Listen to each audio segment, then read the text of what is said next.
가훈은 무위군 고장현에서 태어났고 효령으로 청거되어 낭에 임명되었는데 어렸을 때 사람들이 알아주지 않았다는 기록이 있는데도 불구하고 효령으로 청거된 것을 보면 가후의 가문이 무위군에서 꽤 방귀 좀 끼는 집안이었다는 것을 알 수 있습니다. 하지만 가훈은 중앙에서의 생활이 별로 마음에 들지 않았는지 질병을 핑계로 관직을 버리고는 다시 고향으로 돌아옵니다. 그러나 집으로 가는 길에 반란을 일으킨 저족을 마주치게 되어 가훈은 동행하던 수십 명과 함께 사로잡히게 됩니다. 그리고 가훈은 반란을 일으킨 저족들이 매우 위험한 자들이라 여겨 무슨 수라도 쓰지 않으면 목숨이 위험하다는 것을 느꼈는지 저족들에게 나는 단공의 외손자이니 너희가 나를 죽인 뒤 별도로 묻는다면 나의 가문에서 필시후하게 돈을 치르고 시신을 찾아갈 것이다 라고 말합니다.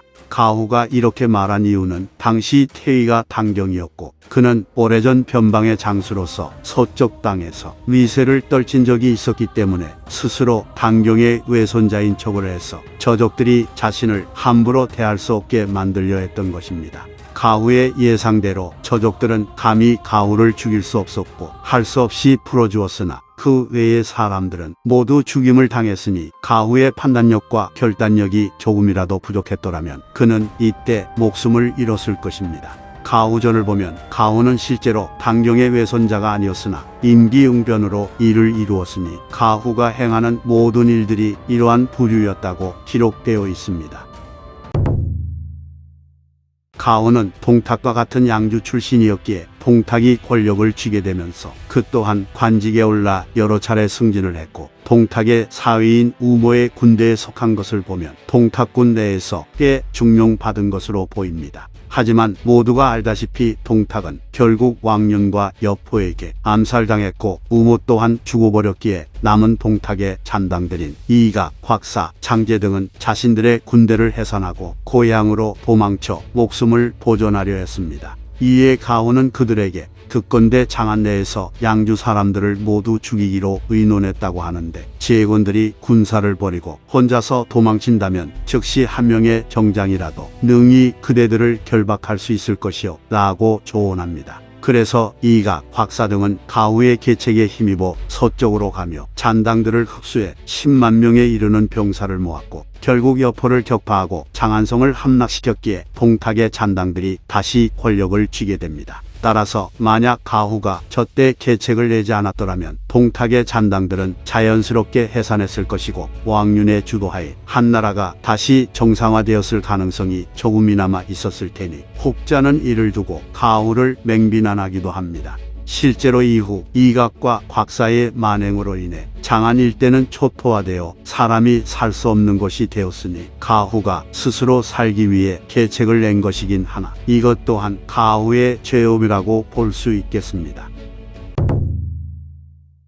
이각 등은 가후가 세운 공로가 매우 높다고 생각했기에 그를 좌풍익으로 임명했고 이어서 제후로 삼으려 했으나 가후는 이는 목숨을 구하기 위한 계책이었는데 무슨 공이 있겠습니까? 라고 말하며 필요 이상으로 후한 대우를 받는 것을 거절했습니다. 하지만 이각 등은 또 가후를 상서복야로 임명하려 했는데 이번에도 가후는 상서복야는 많은 관리들의 우두머리라 천하 사람들이 기대를 거는 자리인데 저 가후의 명성은 본디 무겁지 않아 다른 사람들을 복종시키지 못합니다. 그리고 저 가후가 명예와 이익에 눈이 어두워지면 조정은 어찌하려고 그러십니까? 라고 답하며 또 거절했습니다. 그럼에도 이각 등은 마침내 가후를 상서로 임명해 인재를 선발하고 등용하는 일을 맡기며 중용했는데 가후는 그들의 의도와 달리 이각 등에게 협조하기보다는 많은 일을 바로잡고 구제하는 데 힘썼으니 이로 인해 이각 등은 가후를 친밀히 여기면서도 꺼려했습니다.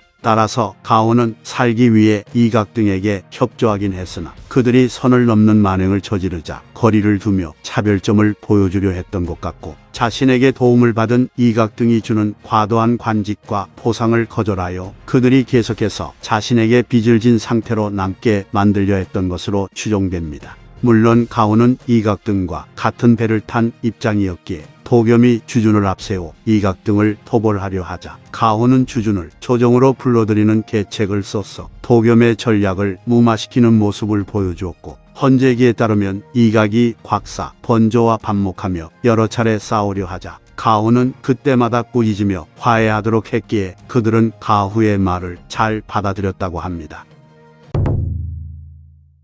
이처럼 이각 등은 그래도 초반에는 가후의 말을 많이 받아들였으나 어느 시점부터는 가후의 조언을 무시하기 시작했는데 헌재기에 따르면 이각 등이 천자를 협박해 그를 황궁이 아닌 자신의 군영 안에서 지내게 하려 했기에 가후는 그들에게 그래서는 안 됩니다. 천자를 협박하는 것은 의롭지 않은 일입니다. 라고 주장했으나 받아들여지지 않았습니다. 이에 장제의 조카였던 장수라는 인물이 가후에게 이 장소는 오래 머물러서는 안 되는 곳인데 그대는 어찌하여 떠나지 않는 것이오? 라고 질문하자 가후는 장수에게 나는 국가의 은혜를 입었으니 의리상 배신할 수 없습니다. 경은 스스로 떠날 수 있으나 나는 그럴 수 없습니다. 라고 대답합니다. 그리고 이각과 곽사는 마침내 장안성 내에서 내전을 벌이며 피를 보기 시작했고 이어서 이각은 가후를 선의장군으로 임명해 자신을 돕도록 했으나 가후는 어느 순간부터는 이각과 곽사를 버리고 최대한 천자인 헌재에게 협조하여 자신의 죄업을 조금이나마 지우려 했던 것으로 보입니다.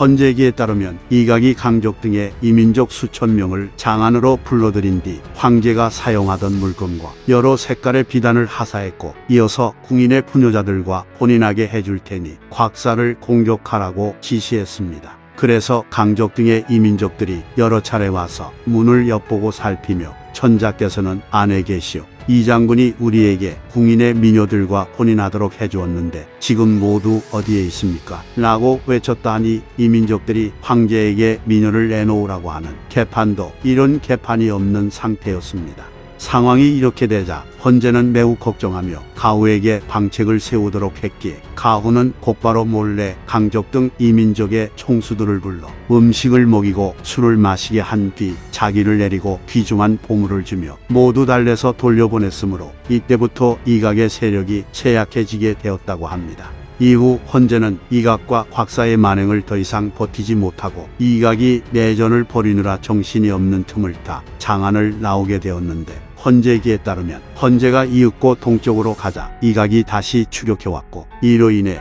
헌재를 지키던 군대가 대패하게 됩니다. 그리하여 이각은 그 틈을 타 사도조원, 태상왕위, 유의, 주충 등과 같은 헌재를 모시던 대신들을 모두 죽이려 했는데 가후가 이각에게 이들은 모두 천자의 대신들인데 경은 어찌하여 죽이려 하시오? 라고 말했기에 이각은 그들을 죽이려다가 멈추었습니다. 가후전을 봐도 천자가 장안을 나왔을 때 대신들을 도와 보호한 것에는 가후의 노력이 있었다고 기록되어 있습니다. 또한 가후는 일찍이 헌재가 장안을 벗어나게 되자 상소를 올려 자신의 인수를 바치며 이각 등에게 받은 관직에서 물러났으니 그의 본심이 무엇이었든 간에 그는 최소한 자신의 계책으로 인해 벌어진 사태를 반성하고 이를 만회하려 했던 것은 분명합니다. 이후 가후는 같은 군 출신인 단회에게 가서 몸을 의탁했는데 가후의 명성이 단회보다 높았던지라 단회의 군대에서는 가후를 매우 우러러보았습니다. 그래서 단회는 속으로는 가후가 자신의 위치를 빼앗을 것을 두려워했으나 겉으로는 가후를 받들며 매우 예를 갖춰 행동했는데 가후는 이를 바로 알아차렸기에 스스로 편안하지 못했습니다. 그런데 때마침 장수가 남양에 있었기에 가후는 몰래 그와 연락을 주고받았고 이에 장수는 사람을 보내 가후를 영접합니다. 그리하여 가후가 떠나게 되자 어떤 이가 가후에게 단회가 자네를 두토히 대우했는데 자네는 어찌하여 떠나려는 것이오? 라고 질문합니다. 그러자 가후는 단회의 성품은 의심이 많고 저 가후를 시기하는 뜻을 가지고 있으니 예로서 대하는 것이 비록 두토우나 믿을 수 없으므로 오래 있으면 장차 그에게 해를 입게 될 것입니다. 따라서 내가 떠나면 필시 기뻐할 것이고 또한 내가 외부에서 강한 원군과 결탁하는 것을 기대할 테니 반드시 나의 처자식들을 두토히 대할 것입니다. 장수는 계책을 내는 주요한 인물이 없어 저 가후를 얻길 원하므로 즉시 가문과 나 자신이 필시 함께 무사할 것입니다. 라고 말했는데 가후의 예상대로 장수는 예를 갖춰 가후를 대했고 단회는 가후가 떠난 뒤에도 그의 가족들을 잘 대접해 주었습니다. 가후가 장수의 책사가 된 뒤 가장 먼저 한 행동은 그를 설득해 유표와 연합을 하도록 한 것입니다. 물론 장수의 삼촌인 장제가 형주 지역을 공격하다가 전사한 상황이었던지라 장수와 유표는 기분 좋게 손을 잡을 수 있는 상황이 아니었으나 장수는 유표의 도움과 지원 없이는 세력을 유지할 수 없는 입장이었기에 가후는 사사로운 원한을 접고 실리를 추구하도록 하여 장수를 설득한 것입니다. 그리고 부자의 기록을 보면 가후가 직접 장수와 유표 사이를 오가며 둘의 사이를 중재했다는 것을 알 수 있으므로 유표의 지원을 이끌어낸 것은 오롯이 가후의 공이었습니다. 건한 2년에 조조의 군대가 쳐들어왔을 때 장수는 곧바로 조조에게 항복했는데 가후가 봐도 조조를 이길 수 있는 상황이 아니었던 것 같습니다. 그런데 조조는 승리에 취했는지 장수의 삼촌인 장제의 철을 첩으로 삼으며 장수의 심기를 건드렸고 장수가 불만을 품고 있다는 이야기를 듣고는 그를 몰래 죽일 계책까지 세웁니다. 그래서 장수는 조조가 자신을 죽이려 한다는 이야기를 듣고는 곧바로 조조의 진영을 불시에 기습했고 이로 인해 조조는 장남인 조항과 호위무사인 전의를 잃고 만스런을 치게 됩니다. 참고로 삼국지 본전에서는 이때 가후가 어떠한 개입을 했다는 기록이 없기 때문에 이 기습 공격은 분노한 장수가 주도했다고 볼 수 있습니다.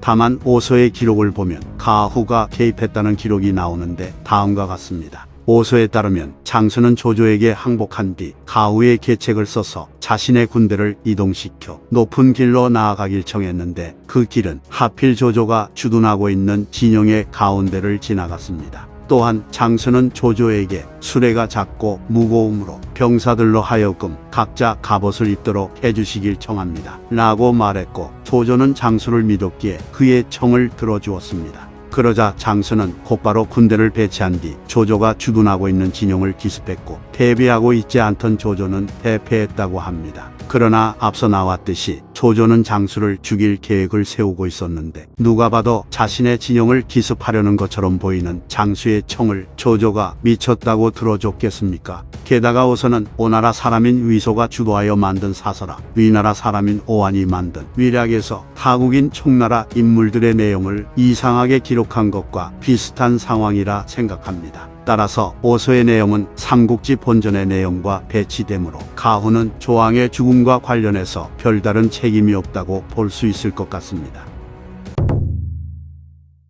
조조는 장수에게 크게 당한 뒤에 복수하듯이 여러 차례 장수를 정벌하러 나섰습니다. 그리고 조조는 여느 때처럼 장수를 공격하다가 갑자기 하루아침에 패군을 시작했는데 장수는 기회가 왔다고 여겨 직접 조조의 군대를 추격하려 했습니다. 그래서 가후는 장수에게 추격해서는 안 되며 추격하면 반드시 패할 것입니다. 라고 조언했으나 장수는 따르지 않고 추격을 감행했다가 크게 패하고 돌아왔습니다. 하지만 가후는 오히려 빠르게 추격하여 다시 싸운다면 반드시 이길 것입니다. 라고 말했는데 장수는 가후의 말이 이해가 되지 않았기에 거절을 하며 앞서 공의 말을 듣지 않았다가 이 지경에 이르렀소. 지금 이미 패하였는데 어찌하여 다시 추격하라 하시오? 라고 물었습니다. 이에 가후가 장수에게 병세에는 변화가 생기기 마련이니 빠르게 추격한다면 반드시 이로움이 있을 것입니다. 라고 말했으므로 장수는 가후를 믿어 마침내 흩어진 병사들을 거둔 뒤 뒤쫓아가서 조조의 군대와 다시 싸워 승리하고 돌아옵니다.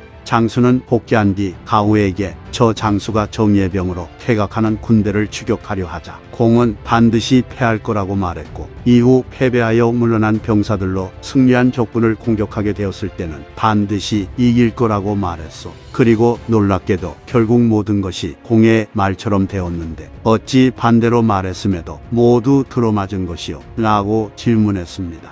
그러자 가후는 장수에게 이는 알기 쉬울 따름입니다. 장군께서 비록 군사를 잘 부리시나 조공의 적수는 아닙니다. 군대가 비록 막 퇴각했을지라도 조공이 필시 직접 후방을 엄호할 것이므로 추격병이 아무리 정예하더라도 지휘관이 이미 상대가 안 되고 저들의 병사들 또한 정예하니 그 까닭에 반드시 패할 거라는 것을 알았습니다. 그런데 조공이 장군을 공격하는데 실책이 없고 힘이 다하지 않았음에도 퇴각하는 것은 필시 국내에 특별한 사정이 있다는 것이므로 조공이 장군을 격파하고 나면 반드시 군대를 가볍게 하고 빠르게 진격하며 다른 여러 장수들을 시켜 후방을 엄호하게 할 것이나 여러 장수들이 아무리 용감하여도 또한 장군의 상대가 안 될 것이니 그 까닭에 비록 패잔병을 쓰더라도 싸워서 이길 수 있었던 것입니다 라고 대답했고, 이에 장수는 매우 탐복을 했습니다.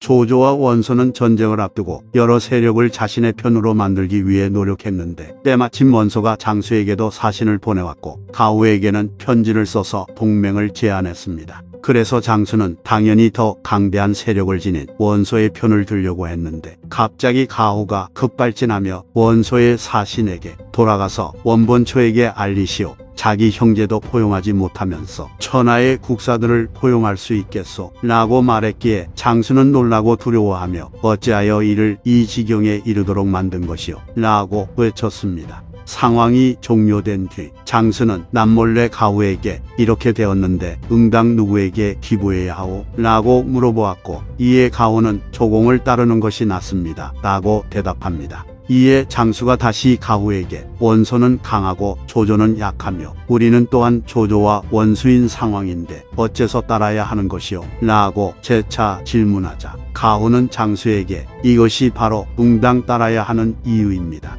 무릇 조공은 천자를 받들어 천하의 명을 내리고 있으니 그것이 마땅히 따라야 하는 첫 번째 이유입니다. 원소는 강성하나 우리의 병사는 적으니 따른다고 하더라도 필시 우리를 중히 여기지 않을 것입니다. 그러나 조공은 병사가 약하니 그가 우리를 얻는다면 필시 기뻐할 것이므로 그것이 마땅히 따라야 하는 두 번째 이유입니다. 무릇 패왕의 뜻을 가지고 있는 자는 반드시 사사로운 원한을 풀고 온 세상의 덕을 밝히려 할 것이니 그것이 마땅히 따라야 하는 세 번째 이유입니다. 원컨대 장군께서는 의심하지 마십시오 라고 답변했습니다. 그리하여 장수는 가후의 말을 따라 병사들을 거느리고 조조에게 기부했는데 조조는 가후를 만나보고는 나로 하여금 천하에서 신임을 받고 중히 여겨지게 한 사람이 바로 그대요 라고 말하며 가후를 칭찬했습니다. 그런데 이후 장수가 조조에게 엄청난 우대를 받은 것은 사실이고 삼국지 본전의 기록만을 보면 장수는 노환 때문에 죽은 것으로 나오나 위략의 기록을 보면 장수는 조왕을 죽게 만들었다는 이유로 조비의 갈굼을 받다가 자살한 것으로 나옵니다. 따라서 가후가 통찰력을 발휘해 조조와 원소를 이길 거라고 예측한 것은 높이 평가할 만하나 장수의 안위와 관련해서 이야기하자면 장수가 조조군 내에서 저러한 핍박을 받을 거라는 가능성을 그 똑똑한 가후가 몰랐을 리 없으므로 가후는 자신의 안전과 평안을 위해 주군인 장수를 이용했다는 비판에서 벗어날 수는 없을 것 같습니다.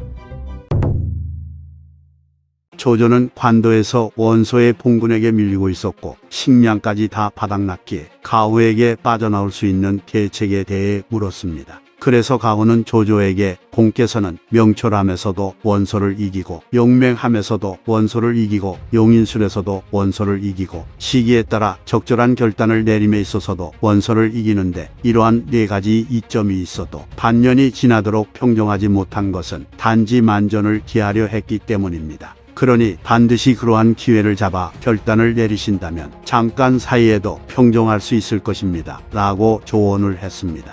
당시는 원소의 모신인 허유가 조조에게 도망쳐와서는 순우경이 있는 오소를 공격해야 한다고 주장하던 시기였는데 아마도 가후는 이 점에 대해 이야기한 것으로 보이고 무제기에 따르면 가후와 순유가 허유의 의견을 따를 것을 권했다고 합니다. 그리하여 조조는 가후와 순유의 조언에 따라 움직여 원소의 군대를 크게 격파할 수 있었고 여러 전투 끝에 하복을 평정할 수 있었습니다. 건한 13년 조조는 형주를 평정한 다음 장강을 따라 동쪽으로 내려가 송건을 정벌하려 합니다. 이때 가오는 조조에게 명공께서는 예전에 원시를 격파하였고 지금은 한수 남쪽을 얻어 위세와 명망이 먼 곳까지 나타났으며 군대의 형세가 이미 큰데 만약 예전 초나라의 풍요로움을 이용해 관리와 병사들을 대접하고 백성들의 사정을 살펴 어루만지고 위로하여 평안히 살면서 즐겁게 일하도록 한다면 병사들을 수고롭게 하지 않고도 즉시 강동이 머리를 조아리며 복종할 것입니다 라고 간언했으나 조조는 따르지 않고 적벽대전을 일으켰는데 결국 송건과 유비의 연합군에게 크게 패했습니다.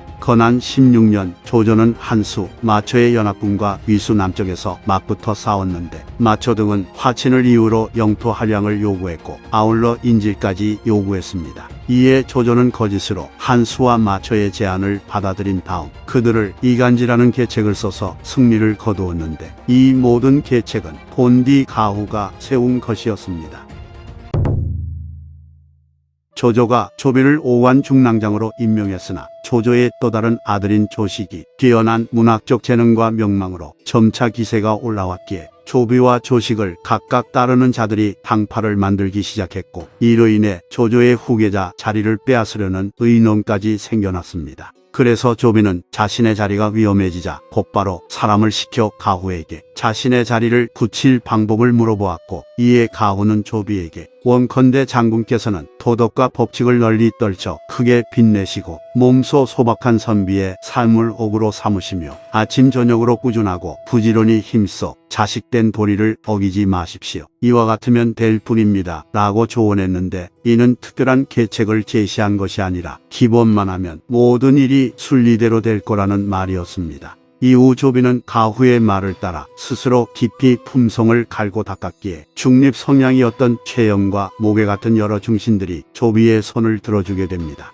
그리고 한 번은 조조가 가후를 부른 뒤 주변을 물리치고는 누구를 후계자로 삼을지에 대해 물어봤는데 가후는 아무 말 없이 잠잠히 있으며 대답을 하지 않았습니다. 이에 조조가 가후에게 경과 대화를 나누려 했는데 대답이 없으니 어찌 된 것이오? 라고 묻자 가후는 그제서야 때마침 생각하던 바가 있었기 때문에 즉시 대답하지 못했을 따름입니다 라고 대답했습니다. 그리하여 조조가 가후에게 무슨 생각을 했소? 라고 재차 물으니 가후는 원본초와 유경승 부자를 생각했습니다 라고 말했는데 원소와 유표는 장자를 후계자로 세우지 않았다가 그 세력이 패망한 인물들이었습니다. 이와 같은 가후의 답변에 조조는 크게 웃었고 마침내 조비가 태자로 정해졌습니다. 영강 원년 조비는 왕의 자리에 오른 뒤 가후를 태위로 임명하고 자기를 위수향으로 올려봉했으며 시급을 300호 더해주었기에 가후는 총 800호의 시급을 가지게 됩니다. 위략에 따르면 조비는 가후가 조조에게 한 말을 알게 되었기에 왕의 자리에 오르자마자 가후를 상공의 지위 중 하나인 태위로 임명해 보답을 한 것이라고 합니다.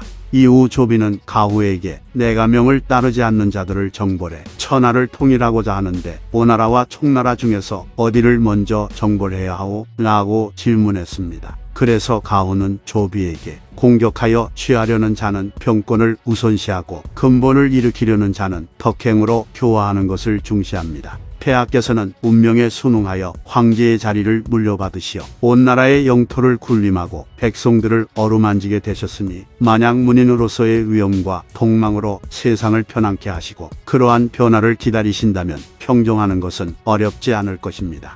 오나라와 총나라가 비록 몹시 작은 소국이나 험한 산과 강에 기대고 있는데 유비는 뛰어난 재능이 있고 제갈량은 나라를 잘 다스리며 송건은 허와 시를 식별하고 유기는 군사상의 형세를 파악하며 험한 지세에 기대어 요해지를 지키고 강과 호수의 배를 띄우고 있으니 모두 갑자기 도모하기란 어렵습니다. 용병의 도란 먼저 이길 수 있는 상태로 만들어 놓은 뒤에 싸우고 적을 헤아린 다음에 장수를 논해야만이 실수 없이 계책을 시행할 수 있다는 것입니다. 신이 남몰래 무신 아들을 헤아려 보니 유비와 송건을 대적할 자가 없으며 아무리 제왕의 위엄으로 공격한다고 해도 아직 만전을 기할 수 있는 시기도 아닙니다. 옛날에 순임금이 왼손에 방패와 오른손에 도끼를 들고 춤을 췄어 노적이 복종하였으니 신은 지금 마땅히 문을 우선시하고 물을 뒤로 미루어야 한다고 생각합니다. 라고 간언했으나 조비는 따르지 않고 남정에 나섰는데 결국 아무런 이득도 없이 많은 병사들만 죽었습니다.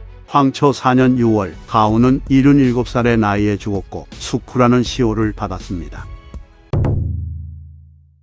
가후는 자신이 조조의 오래된 신하가 아니었고 계책과 모략이 매우 깊었기에 다른 신하들의 시기와 의심을 받을 것을 두려워했다고 하며 그로 인해 문을 닫아 스스로를 지켰고 겸손한 태도로 사양하며 사사로운 교류를 맺지 않았으며 아들, 딸이 장가들고 시집갈 때도 고위 가문과는 인연을 맺지 않았으므로 천하에서 지모를 논하는 자들은 가후를 존경하며 따랐습니다. 순욱별전에 따르면 진나라에서 사도의 자리가 공석이 되자 황제인 사마염은 순욱에게 그 자리에 어떠한 사람을 앉혀야 하는지에 대해 물어보았습니다. 그러자 순욱은 사마염에게 상공의 자리는 모두가 우러러보고 존경하며 따라야 하니 그렇지 않은 사람을 등용해서는 안 됩니다. 옛날에 위문제가 가후를 상공으로 삼았기에 송건이 비웃었습니다. 라고 조언했다고 하니 이처럼 당시의 주류 세력들은 가후를 그리 높이 평가하지 않았던 것 같습니다. 가후가 죽은 뒤 아들 가목이 후사를 이었고 그는 여러 태수직을 역임했으며 가목이 죽은 뒤에는 그의 아들인 가모가 후사를 이었습니다.